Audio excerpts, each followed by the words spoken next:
எல்லாமே நம்ம ரெடி பண்ணிட்டோங்க. காராமந்தி இருக்குது, மணிக்காராமந்தி இருக்குது, மேலே வந்து அவல் போட்டிருக்கேன், கருவேப்பிலை, பூண்டுலாம் இருக்குது, அதெல்லாம் போட்டிருக்கேன். பொட்டுக்கடலை ரெடி ஆகிடுச்சு, வேர்க்கடலையும் முந்திரியும் இருக்குங்க. எல்லாத்தையும் இப்போ மிக்ஸ் பண்ணினேன். அகலமான சட்டி ஒன்று வச்சுக்கணும்.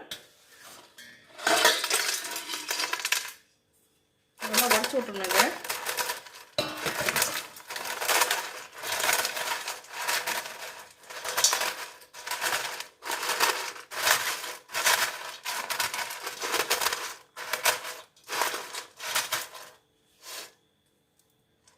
இப்போ காராமந்தி, பூண்டு, அவல் எல்லாத்தையும் சேர்த்துக்கிறேன்.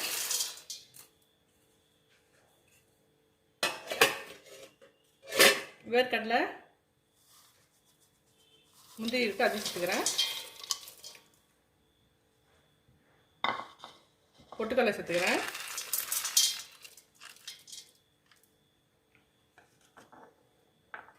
இப்போ வந்து ஏற்கனவே நம்ம மாவில் மிளகாத்தூள், உப்புத்தூள்லாம் போட்டிருக்கோம்.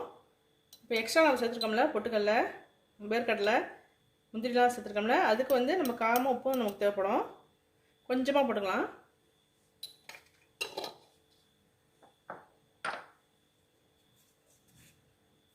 உப்பு எக்ஸ்ட்ரா கொஞ்சம் போட்டுக்கிறேன்.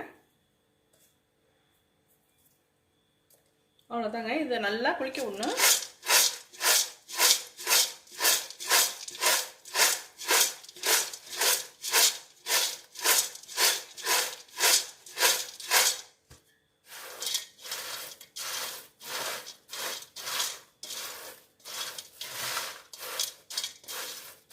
அவங்க கடையில் வாங்குறத விட நம்ம சூப்பராக செஞ்சாச்சு.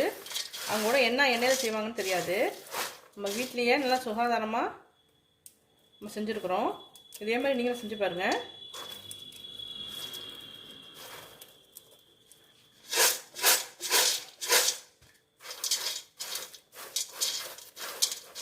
செஞ்சு பார்த்துட்டு நான் போகிற வீடியோ உங்களுக்கு பிடிச்சிருந்துச்சுன்னா லைக் பண்ணுங்கள், ஷேர் பண்ணுங்கள், சப்ஸ்கிரைப் பண்ணுங்கள், கமெண்ட்டில் சொல்லுங்கள் எப்படி இருக்குன்னு. சேனல் பார்த்ததுக்கு ரொம்ப ரொம்ப நன்றிங்க. தேங்க்ஸ் ஃபார் வாட்சிங்.